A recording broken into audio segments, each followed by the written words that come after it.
Tá, então, Bhaktisiddhanta Vaibhava, livro de Bhakti-Vikash Swami. Bom, o próprio Bhaktisiddhanta, ele era muito rigoroso, né? E muitas vezes, rapidamente, assim, diretamente, ele repreendia o Sishya, né? Ou seja, os seus estudantes, né? Até mesmo por uma pequena falha. Ele não se preocupava muito em agradar, né, os seus discípulos, né? Ele era muito... Assim, entretanto, seus discípulos, eles gostavam disso, né? Claro, como a gente diz, né? Ser repreendido pelo Guru é uma misericórdia, né? Quando o Guru vem e te castiga, ou seja, ele está gostando de você, está mostrando um certo carinho, afeto por você, né? E quando um devoto era repreendido por Prabhupada Bhaktisiddhanta, ele comentava: eu fui repreendido por Prabhupada Bhaktisiddhanta, o Gurudeva, Guru Maharaj me deu um maço, né? Ele falava: que legal, muito bom, tal, né?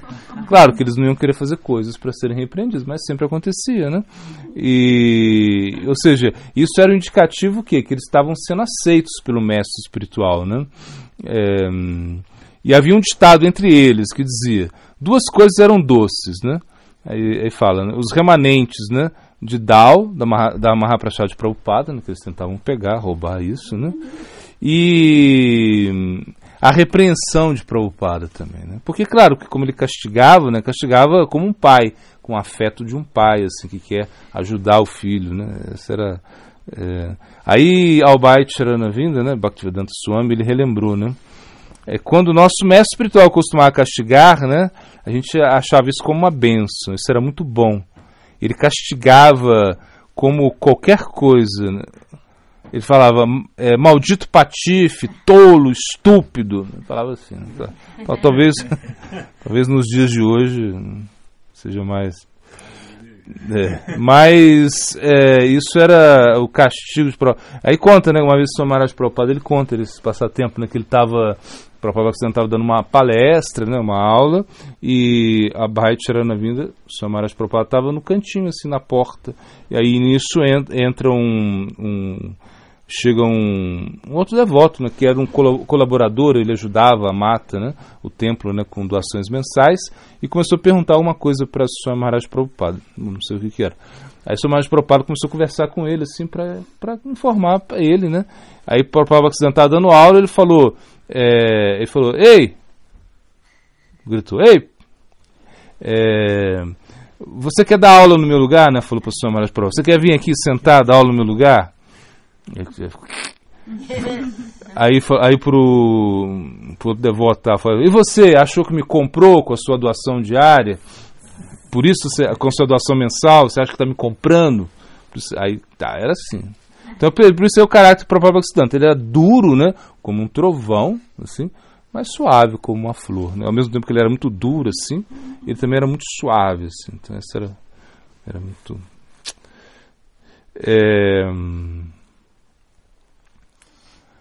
Então aceitar essa disciplina foi algo muito bom para eles, claro, porque eles aceitavam essa disciplina, né, e viam que isso era uma bênção, na verdade, né, ser repreendido pelo próprio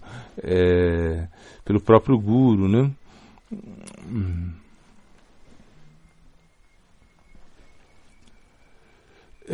Bom, aqui ele fala, né, ele vai citar um verso de Chaitanya Bhagavata, né, que diz que a punição dada por Chaitanya Mahaprabhu era imensa bênção, né? Porque qualquer coisa que se uma pessoa fosse morta, né, pelo Senhor, ele alcançaria o mundo espiritual. E o castigo, né, que quem era castigado por Mahaprabhu alcançava o Prema Bhakti, né? Claro, Chaitanya Mahaprabhu castigou, né, severamente, por exemplo, Chota Haridas, né, Mukunda Datta. Bom, teve alguns Jagadananda em algum momento, enfim, ele castigou alguns devotos, mas esse castigo de Mahaprabhu era visto como uma bênção incrível, né? Agora, às vezes, Prabhupada Bhaktisiddhanta também não castigava os sishyas, os estudantes, quando eles erravam, né? Por exemplo, então muitas vezes o castigo dele era só ficar quieto, né? Assim, ficava quieto, olhava, né? E os estudantes ficavam com vergonha, né? E já não precisava ser castigado. Ou seja, a personalidade dele era muito forte, assim, então Muitas vezes ele apenas repreendeu com tristeza, né, aos discípulos pecaminosos, ou seja, os discípulos que cometiam, se desviavam, né, ele ficava só triste, né. Ele falava, isso não é bom, vocês não devem fazer isso, né. Era o suficiente para castigá-lo.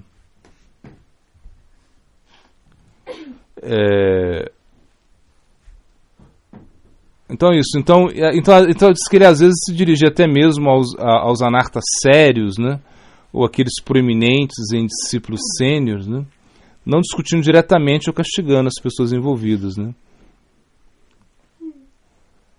Mas então às vezes ele dava uma palestra, né, e aí ele explicava, né, o Hari Sevomukata, ou seja, essa inclinação para servir Hari, né, que era a chave raiz de tudo, ou seja, a falta dessa atitude de serviço, né, era a chave raiz dos anartas, das discrepâncias, discussões, né, enfim, porque imagina, eram, a gente viu quanto, 800 brahmacharis, 1000 brahmacharis mais ou menos, né? Ele teve 3.000 discípulos, 1.000 praticamente eram brahmacharis, imagina, a gente aqui tem meia dúzia, a gente já quer morrer. Imagina 800 brahmacharis, é uma coisa assim que não dá para dimensionar isso, né? E sannyasis, enfim, a gente viu, né? Até que um sannyasi se desviou, começou a iniciar discípulos, imagina, sem a permissão de Prabhupada Bhaktisiddhanta. Então ele teve outros sannyasis, a gente viu a história também que ele vai para um local de peregrinação de forma independente. Aconteciam coisas assim, né? Discrepâncias, né? Bom, em Dhaka, alguns devotos chefes de família reclamaram com o Prabhupada Bhaktisiddhanta sobre um Tribhuvana Brahmachari. Aí, tá vendo? Grihasta reclamando de Brahmachari, vamos ver o que fala. Então eles reclamaram, falaram que ele dormia regularmente até bem depois do nascer do sol, né? E perdia toda a rotina matinal de atividades espirituais. O Brahmachari preguiçoso. Não acordava, ficava dormindo lá, imagina, né? Depois que o sol nasceu, continuava dormindo. O Prabhupada Bhaktisiddhanta respondeu, ele pode fazer isso, mas vocês não devem.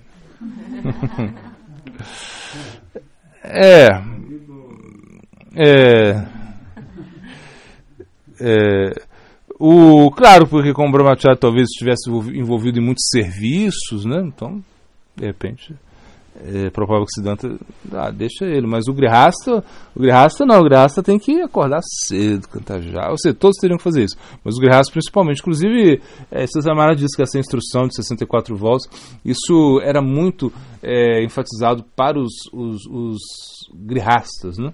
Porque como eles não faziam serviço, né, o serviço deles era cantar, né? Então essa era a ideia. Mas aí ele falou que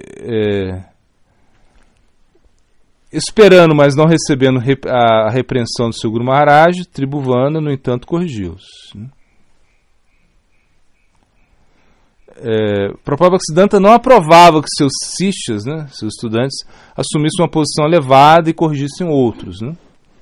Normalmente, sempre que alguém se queixava de um companheiro, ele repreendia.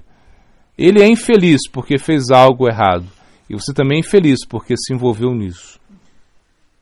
Ele escreveu a um discípulo que tinha uma tendência a ser excessivamente implicante, né? Ele escreveu: afirma-se no Bhagavata que ao criticar os outros a pessoa se desvia do seu próprio interesse, né? Por seu envolvimento nas dualidades ilusórias, né? Então o Bhagavata diz que se você criticar os outros, você vai para o inferno, né? Minha instrução é para não criticar a natureza dos outros, mas tentar corrigir-se, né?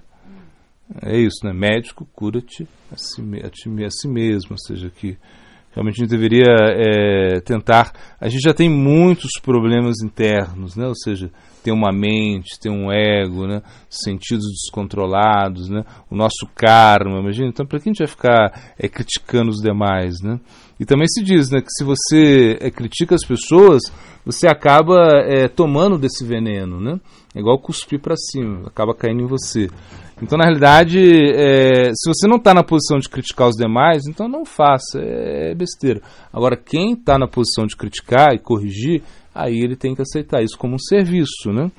Também, claro, não abusar disso, né? Mas entender que em algum momento ele vai ter que criticar, em algum momento ele vai ter que corrigir, não é assim? Crítica e deboche. A clássica de Vrindavan. Bom, vou escrever um livro sobre... vou escrever um livro sobre crítica e deboche. Não, existe uma diferença, né? Claro que existe. Ou seja, às vezes quando você critica, né, você tem a tendência, né, de se colocar ser superior aos demais. Às vezes também quando você debocha, né? Também pode ser assim. Então o que eu aconselho é o seguinte, podem debochar, mas debochem comigo, tipo assim, vamos rir juntos, né? Então, assim, isso até existia, né? Ou seja, Prabhupada Siddhanta e os Brahmacharyas, você vê ali, né, que eles estavam rindo, né, fazendo piadinho com o outro, acontecia. Isso é até saudável, né, para quebrar um pouco do clima, né, que já é difícil, né, ser brahmachari, mas já é difícil você morar no mosteiro, é difícil você abandonar, né, todas as coisas do mundo material. Então você fica aqui como, né, então não é muito a nossa linha, né, ficar como só como, né, uma coisa assim, né, de como fala as freiras em claustro, né, claustro, como? Clausuro, né, que você não ri, que você não pode, né, falar nada, que qualquer coisa que você fala, né, então você não pode ter nenhum pensamento tolo, né. Ou seja, quem não tem um pensamento tolo, quem não fala uma bobagem, não é verdade? Quem não fala dos outros também, isso é uma coisa que isso é uma coisa artificial, né? Se a gente vê, por exemplo, uma pessoa caindo, a gente vai rir, né? É natural, ou seja, é uma coisa natural. Ou seja, porque nós temos uma mente, e a mente às vezes ela gosta do mal feito, às vezes não, né? Sempre, ela gosta do mal feito, né? Quando a coisa acontece, a mente vai lá e é uma tendência natural que você deboche, assim, que você, né? Mas a coisa tem que ser saudável, né? Agora, quando o deboche começa, ou seja, quando a coisa começa a crescer muito e você tenta colocar outra pessoa para baixo, né? E a crítica também, nesse sentido, a crítica é mais prejudicial, porque eu acho. Porque a crítica ela é séria, né? Você critica o serviço de uma pessoa, você critica a atitude de serviço que você não conhece. De repente você está criticando, tipo assim, como ele está dormindo tarde, né? Por que ele não acorda? De repente, sei lá, né? Ele está... Bom, como tem nesse passatempo, né? Que tinha um vendedor de peixes, né? Que ele tinha uma Shalagram Stila que ele deixava junto ali, né? Junto com as pedras, né? Que eram uns pezinhos, né? E às vezes ele colocava a Shalagram Stila para, né? Que é uma coisa muito sagrada para a gente, para acertar o peso da balança lá. E aí veio um Brahma lá, viu isso, castigou. Ele falou, você não sabe o que é isso, idiota? Você não achava Gramstila, isso é Vishnu mesmo, bababá. Vem cá, pegou, levou ela lá, começou, agora sim, vou adorar, tá. E aí nesse momento, aí a Shalagram-Stila aparece em sonho, né? Vai lá e destrói o cara, fala, me devolve lá, eu sou muito mais feliz com ele, né? Eu todo dia estou em contato com ele, as pessoas estão me olhando, enfim, para com ele. Aí ele foi lá, toma. É algo assim. Mas na realidade, assim, quando o deboche se torna excessivo, né, aí também cai na prajalpa, né, ou seja, perda de tempo, né. Então tem que ser uma coisa assim como... Eu acho assim, o bom humor é sempre bom humor, né, bom humor. E não ficar também com essa coisa assim de muito... que tem essa tendência muito politicamente correta, uma coisa assim muito, você não pode falar nada, você não pode, né? Isso é uma coisa que é muito artificial para quem mora em comunidade. Isso funciona para quem vive no apartamento, né, tá lá, né, sozinho, pode funcionar, mas para quem mora em comunidade, que é o mais natural assim do ser humano, é morar em comunidade, né? Então vão acontecer coisas engraçadas, você vai rir assim, né, de coisas que aconteçam, como fazer alguns comentários jocosos. Isso é uma coisa que eu acho que não é tão problemática, a não ser pelo fato que você pode estar perdendo o seu tempo na sua prática. Mas também nós não estamos nessa plataforma, né, de estar o tempo todo cantando, o tempo todo absorto, o tempo todo meditando. A gente sabe que isso é o ideal, mas a gente não está nisso, né? Então, por exemplo, você ficar como esse passatempo que tem um devoto, né, que tem com Bhakti Goswami Maharaj, Jadavar Maharaj, parece também, que tinha um brahmachari lá que não falava besteira, não falava nada, lá na mata, não falava nada. Ele só ficava estudando, não conversava nem com os devotos brincavam, riam, né? Brincadeira, né? E aí, quando vê, e aí foram corrigir ele, né? Acho que foi, não sei se foi Bharat Maharaj, não lembro muito bem. Foi corrigir ele e ele falou, não, acho que foi Bhakti Vigyan Bharat Koshamara. Foi corrigir ele e falou assim, não, ele falou eu entendo que você é superior a mim, mas eu não aceito essa instrução, porque eu vi lá no Padeshambrita, né? Vachovega, Manasaha, Krodha Vega, Diva Vega, Dharapashta Vega. Ele falou, citou esse verso. É que você tem que controlar as demandas da língua. Você não pode ficar falando qualquer coisa, né? E o que eles estão falando aqui é besteira, é bobagem, eu não quero participar de alguma coisa assim. Mas depois a gente viu o quê? Que ele deixou a mata, né? Ou seja, ele foi embora e os sannyasis, né? E Bhakti Vigyan Bharat Koshamara, eles tinham cantado a bola. Eu falei, vai embora. Porque você tem que comungar, né? Então você está num local, sei lá, como aqui, tem 6, 7, 8 homens no quarto. Se não tiver um risinho, um debochinho por dia, tá estranho. Né? É assim, o homem brinca, né? As mulheres também, eu imagino. Mas no sentido assim que é isso, ou seja, uma comunidade, estão juntos, então existe, né, isso é como uma coisa que eu não vejo tanto. A crítica é pior, por quê? Porque a crítica ela visa, às vezes, né, criticar o serviço do devoto. Isso é um problema, quando você critica o serviço do devoto, né? Aí você critica, e essa crítica ela é geralmente destrutiva, você quer minimizar o que um devoto está fazendo, entendeu? Aí isso é um grande problema, né? Ou que ele está dormindo muito, ou que ele está cantando pouco, ou que ele está comendo muito, né? Isso é crítica. Aí é um problema, isso realmente vai gerar ofensa no futuro. A gente tem que tomar cuidado com isso. Então, o que a gente tem que falar? A gente tem que pensar como o Gorakshorodas Maharaj pensava. Ele falava, tudo que os devotos fazem, eu aprecio todo o serviço que um devoto faz, né? Então isso é bonito, né? Porque a gente pensa assim, não, é só se o Guru tem muitos discípulos, ele é poderoso. Se ele não tem, não é. Por exemplo, como conta Satpurari Goswami Maharaj, ele conta essa história. Ele fala que ele foi morar, acho que foi em Audária, né? É Audária a fazenda dele? Quando ele foi morar lá no início, ele pensou assim, aqui eu acho que ele pensou que ele começou, a ideia dele é que tivesse muitos brahmacharis, ele pensou, eu queria ter aqui 40 brahmacharis, né? Porque imagina, ele em algum momento da vida ele chegou a controlar, ele chegou a cuidar de 100 brahmacharis, coisa assim, né? Na época do boom, assim, do Hare Krishna. Mas aí ele falou assim, então quando ele foi morar na fazenda lá, ele falou, eu queria ter muitos brahmacharis aqui, essa era a ideia dele. Então ele até pensou em ter vacas, né? Porque as vacas seria bom para os brahmacharis, né? Para aí, né, tirar um pouco, né? Aliviar um pouco aí sei lá, né? A carência, né? Você vai lá, mexe na vaca, tira leitinho, enfim. Mas no final ele tá morando só com 2 só. E praticamente isso foi a vida dele toda, né? Bom, tá sendo, né? Aí ele falou assim que às vezes encontrava com algum devoto, né? Um devoto antigo que ele conhecia, amigo, e perguntavam para ele, como tá, Purana Maharaj, como você tá? Você tá? Eu tô lá em Audária, assim, que legal. E quantas pessoas tem com você? Ele falava, 2. Aí ele falou que ele olhava a cara do cara, né, que perguntava o devoto, e o cara ficava constrangido. Por que perguntei isso, né? 2, só 2, né? Então ele falava assim que realmente esse sentimento que as pessoas tinham, né, um sentimento errado, né? Você achar que porque tem 2 brahmacharis só, o guru é pequeno, ou seja, o devoto está fazendo tudo errado, né? Uma coisa assim, a gente quer quantidade, construções, né? Sei lá, como você vai às vezes na Índia, você vê uns templos gigantes, né? Nossa, o negócio assim custou não sei milhões e milhões de dólares, né? Você fica as deidades gigantes, né? Muita opulência, mas na realidade a essência não está nisso, né? A essência está nas coisas que você faz com devoção. Isso é a essência de tudo. Então isso, a crítica, ela é problemática. Você começa a criticar o serviço dos demais, né? Você pensa, poxa, aceita o serviço das pessoas, como elas fazem. Isso é a melhor coisa. Claro, sei lá, o comandante, né? É diferente, né? Sei lá, o sannyasi, a pessoa que está nessa posição, ele pode criticar, falar, não faz assim, você vai, né?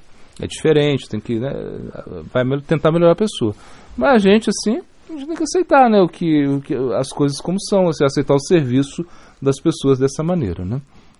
sem se preocupar muito com isso, né? Sim, porque a minha dúvida vem da uma insegurança mesmo, né? Sim, justamente. Aí, por exemplo, quando você brinca com as pessoas, né, você tem que saber brincar, né? E também para a pessoa não ficar ofendida. E às vezes, por exemplo, uma pessoa vai ficar ofendida porque você não brinca com ela, entendeu? Esse é o problema. Você não fala nada, é todo serião, não fala nada. Sim, não, Hare Krishna, Haribo. E aí, a pessoa vai ficar, poxa, não fala nada. Então você tá, imagina, até na guerra, né, você brinca, né? Os soldados brincam, fazem uma piadinha, né? Porque é pra quebrar o clima, né? Então assim, esse é o problema, né? Então é ter o meio termo aí, né? Saber brincar, né? Saber falar, né? Saber o que falar, né? Aí é uma arte disso, é a convivência, né? Você vai ter que trabalhar a convivência, não vai poder... não tem regra, você pode falar isso, não pode falar aquilo. Porque de repente, sei lá, como Gopinata, né? A gente chama de negão, vem cá, tipo assim, negão. Tá, é Cristo, é negão, né? Gopinata é o nome dele. Então não é um deboche, não é uma coisa assim, não, porque... Não é nada disso, né?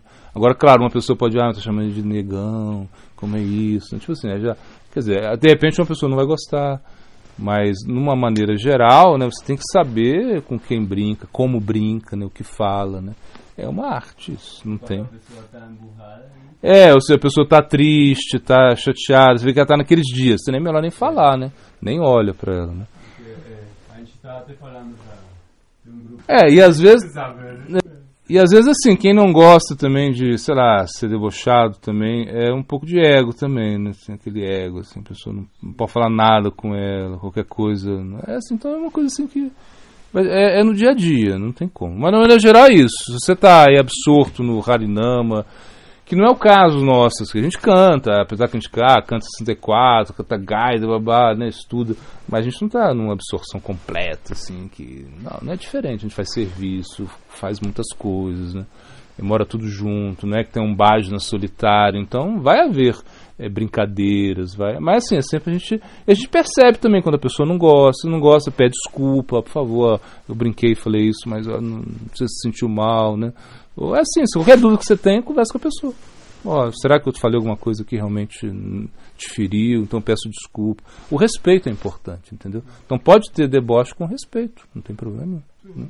Assim, é uma coisa, uma maneira de aliviar a vida, né? Ou seja, né, que já é tão difícil assim, você ficar todo emburrado, sem nenhuma piadinha, às vezes fica difícil, né?